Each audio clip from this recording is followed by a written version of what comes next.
Army of the Dead premieres on Netflix as AT&T merges Warner Media with Discovery, and the official trailer for Dear Evan Hansen hits the internet. I'm Joe Acierno. And I'm Darius Delsoin. This is Cinema Unchained.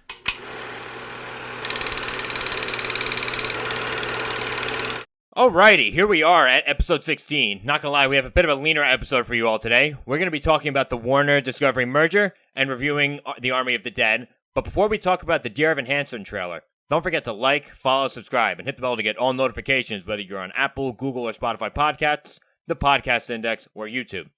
Follow our social media pages in the description below.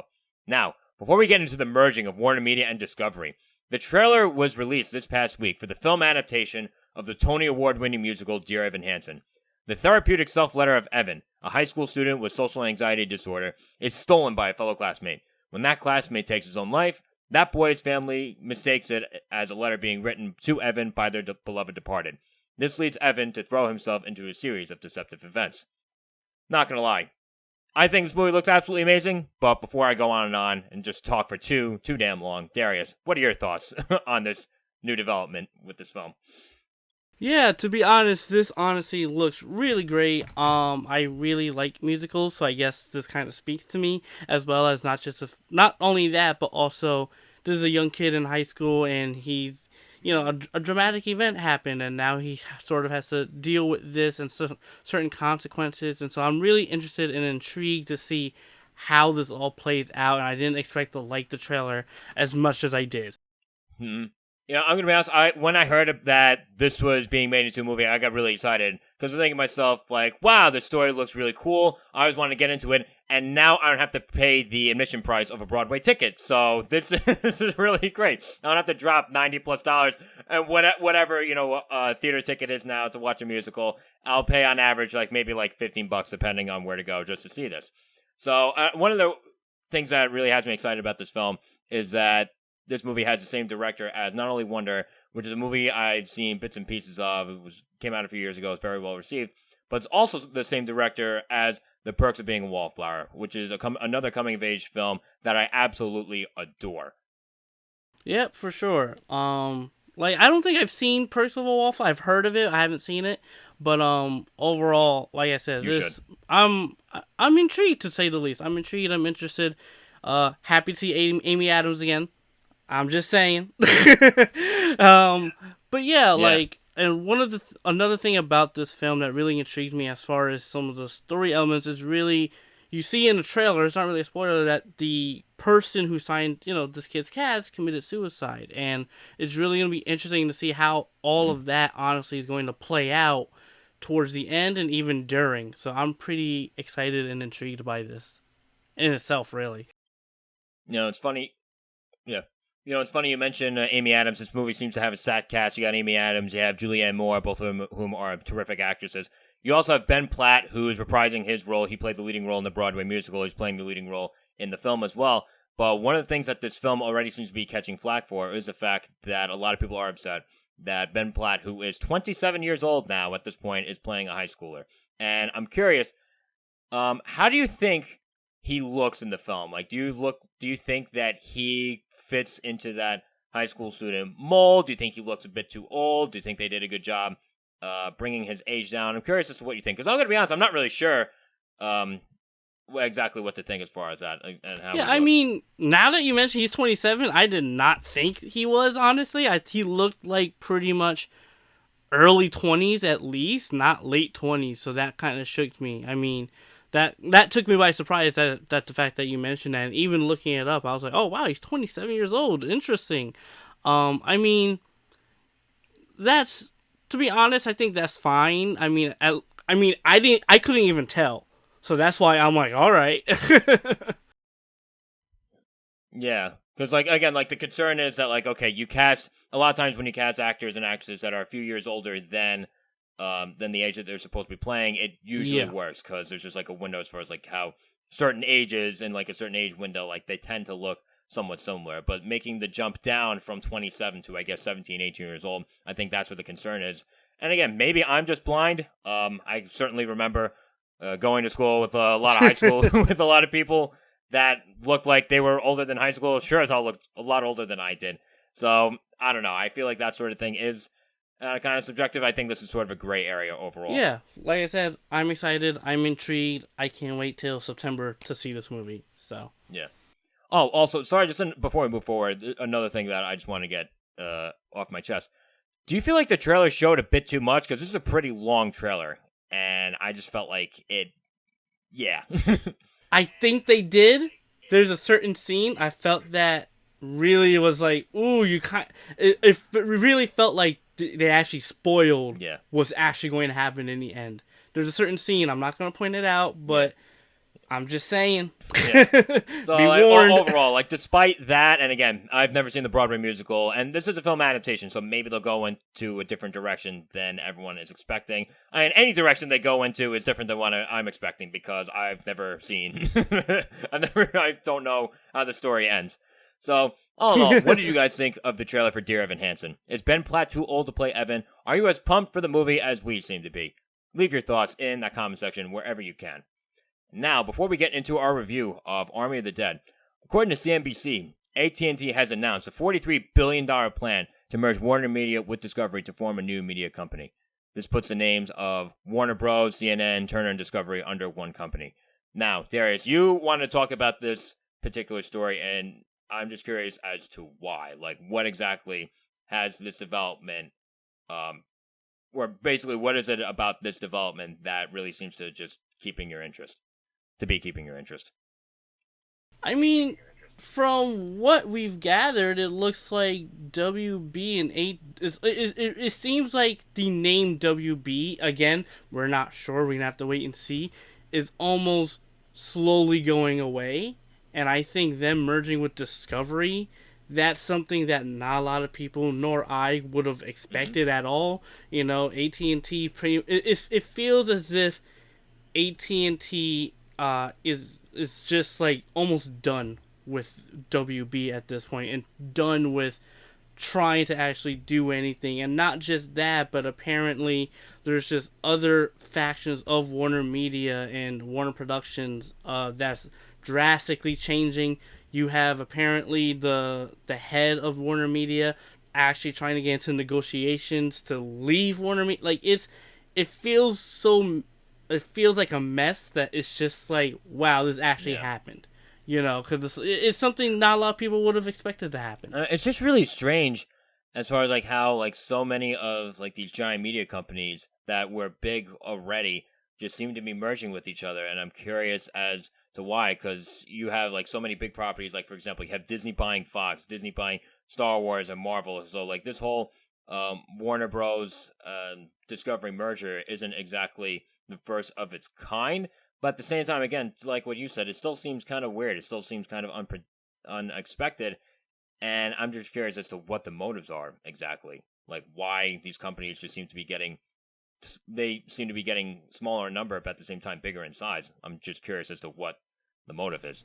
Yeah, exactly. It's like the motivations. All of this transpired pretty quickly, and then shortly after that, you have Warner Media essentially announcing a slew of DC projects, like film related, that very much seem is as if trying to save itself at the same time. So it was really odd, mainly because it's like, okay, you're announcing these DC films, but yet you also announce months later there's gonna be a whole DC fan event for people, but you're announcing it now. Again, it felt very strange, very abrupt.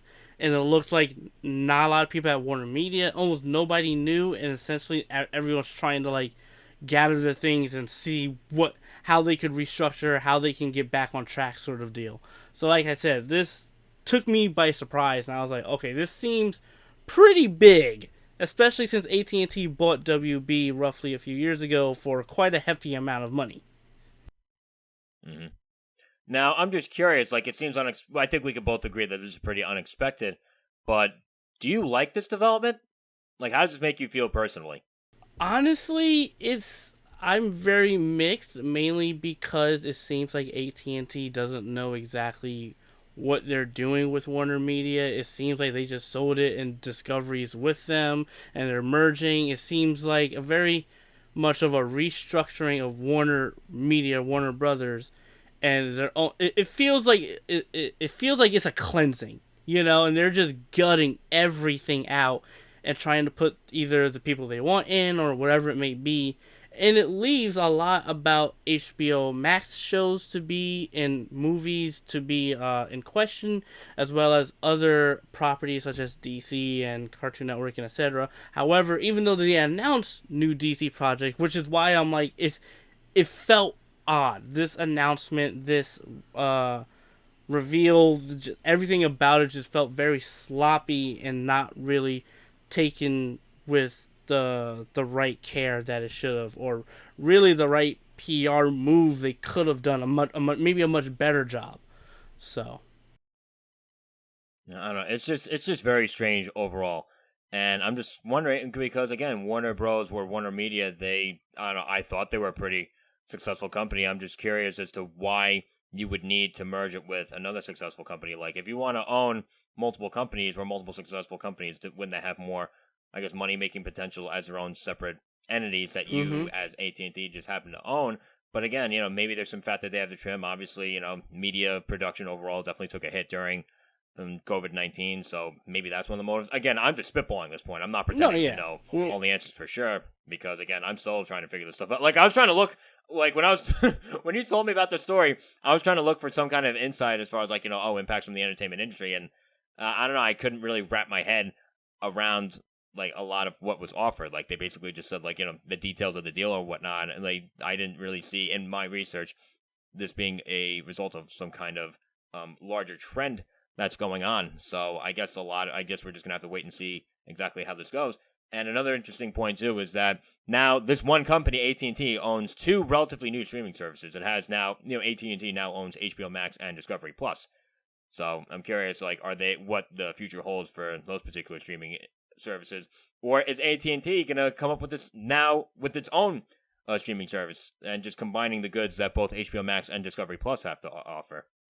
yeah, it's going to be interesting to see how all this goes forward, because I mean the idea of merging Warner Media with Discovery just seems like such an out of there idea and decision to make, because Warner Media, both of them can stand on their own. That's the thing. So it's like, why merge the two?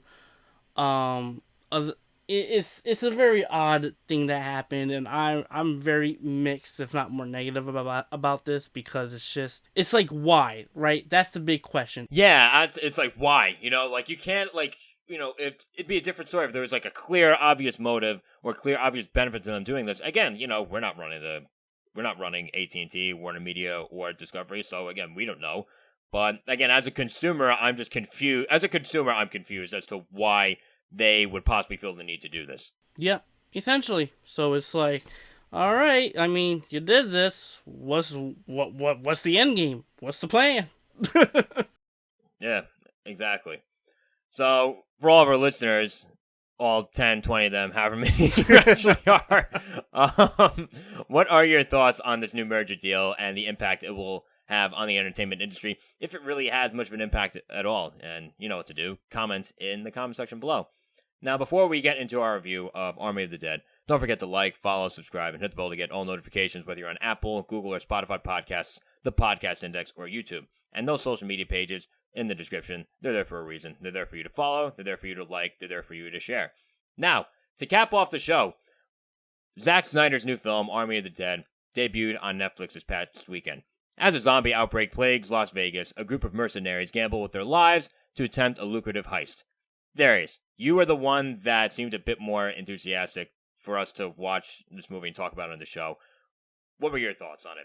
So, as a zombie movie of what I was expecting, a dumb, fun zombie action flick, I got exactly that, if not a bit more, and I am very happy. To say the least. I thoroughly enjoyed this movie. I had a fun time. That's really what it came to. I had a fun time. But however, I did like some of the George Romero, basically feelings I got from the other zombie movies that George Romero did years before. And so I really liked that. And I really liked some of the mythos of zombies that Snyder took and twisted on its head, that made me question the origins of how all of this happened, as well as the possible future uh, films and whatever they may do afterwards. Like I said, I thoroughly enjoyed it, and I have to say, Dave Bautista, honestly, he did a better job than I expected from him. To be honest, I'm so used to him in comedic roles that seeing him in a bit more of a serious role, I thoroughly enjoyed it. I thoroughly enjoyed him. I thoroughly enjoyed the supporting cast, at least some of them, not all of them. And again, cinematography. Zach knows his way with the camera. He was the DP of this, so it kind of shows. Yep. And I gotta say, I had a fun time. I had a great time. However, it does have some pacing issues. I do think maybe a good 15 minutes, maybe a bit more, could cut out or at least tightened it a bit more. And I think it could have been a much better film as well. Yeah. And overall, I thought this movie was pretty cool. I'm not going to say this movie was a masterpiece for sure, but like, what'd you think? Oh, it was cool. Yeah. It was cool. It was entertaining. It definitely had the motive of just being an entertaining movie that just didn't feel 100% like everything we'd seen before. And it worked on that level for sure. I loved love's the wrong word. I liked the twist on the zombie genre. I love how it was a fusion of both the zombie and heist genres. I thought that was really cool. And another thing that I liked about this movie is that it does feel pretty self-aware in certain ways. Like, it kind of embraced its own ridiculousness. For example, the zombie tiger, again, that's in the trailer. I'm not spoiling or anything like that. I'm like, all right, we're going with zombie tigers now. Okay. And, it's not, at least in that department, I didn't feel like it was taking itself too seriously. But at the same time, it still made an attempt to be narratively competent. There are a lot of character threads that go on, and sometimes it feels kind of sprawling. Like I said, I do appreciate the effort made in this department, and I did care, but at the same time, like, it still could have been trimmed in order to shorten the film for sure.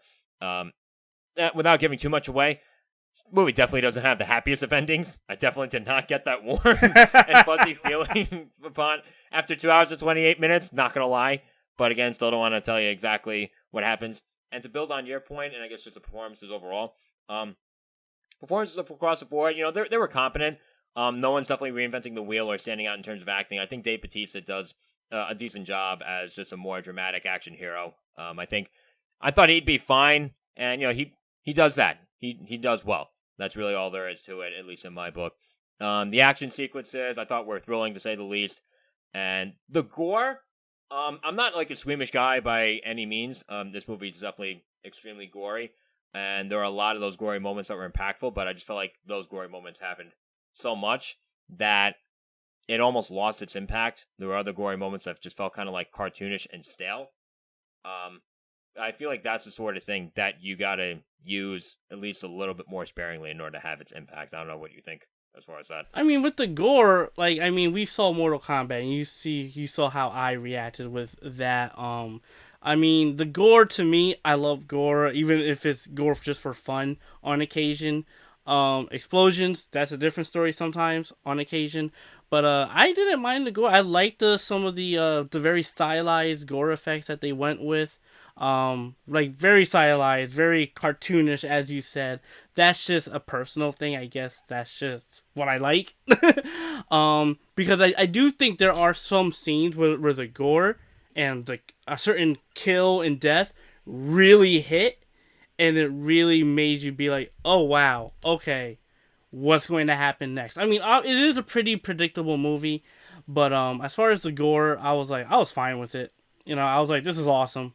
I love blood. Mm-hmm. Yeah. I guess in terms of visual style overall, I did definitely like what this movie was going for. Again, like you mentioned before, Zack Snyder is both the director and the DP, and I definitely did like what he did in this department for sure. And a movie like this definitely makes me more interested in him as a filmmaker. Based on what I know about Zack Snyder films, it definitely feels like him. Another problem that I have with this movie, though, is that obviously CGI is computerized by nature, but at the same time, how well does the CGI do at making you forget that it's computerized? And this movie, I didn't feel like do a very good job of that. Like, the CG aspect of the film felt very much in my face. The movie felt too much like it was green screen. You know what I mean? Yeah, that's definitely something Snyder uses a lot for sure, and I can see why some people don't like it. For me, I did see some of that, and it was annoying at some points. It's weird because this is a zombie movie, and you would expect maybe a grounded zombie story, but he like we discussed, he took it on its head and did something different, and really hyped it and really stylized it. Whereas compared to 300, considering 300 is based off of an actual graphic novel, and yes, the visual effects may not be as great as some people think. With 300. However, the style, what he was going for is that it's a comic book brought to life. And that personally, I got that from 300. Whereas this, it really very much felt like a mixture of all of Snyder's visual effects styles in this epic zombie sort of world. And it worked to some where it didn't work in other occasions. Like, I do like the zombie tiger, but you could tell it could have used some work. Yeah, for sure. Like, I just remember looking at, like, the faces of one of the monsters, and it just felt underdone. And I remember looking at that, and I immediately thought of another, I guess, monster face from another Zack Snyder movie. It might have been Justice League. I probably just caught a snippet of that. And it looks similar to that. I'm like, neither one of these look good. Yeah, the visual effects department regarding the Snyder and his films definitely could use some work. But like I said, for me, I had a fun time. Was it a amazing movie? No. But as far as just what this movie was meant to be, I had a great time, and I would personally, honestly, see this movie again. That's just me. I don't know if I'd see this movie again, especially considering the fact that it's 2.5 hours long. If I'm gonna watch a movie again, it's gotta, if I'm gonna watch a movie that long again, I have to love it. I have to fucking adore that movie, and that wasn't the case with this one. I did like it. I definitely enjoyed watching it. Depending on the taste of someone else, if they're into like zombie movies and stuff like that, I'd still definitely recommend them watching this movie. I think this is among the better zombie movies I'd seen in a while, even if this one felt a bit long. And I'm definitely happy that I saw this on Netflix instead of having to drop money to go to the theater. So yeah, that's that. And again, to all of you who are still with us, what exactly did you think of Army of the Dead? You know what to do. When I ask that question, you have to put your thoughts to that question in the comment section below. And just like that, episode 16 is done. Thank you all for staying with us till the end, for those of you who have actually done that. And just one more time, don't forget to like, follow, subscribe, and hit the bell to get all notifications, whether you're on Apple, Google, or Spotify podcasts, the Podcast Index, or YouTube. And follow our social media pages in the description. And just like that, we're done today. And we'll see you all next week.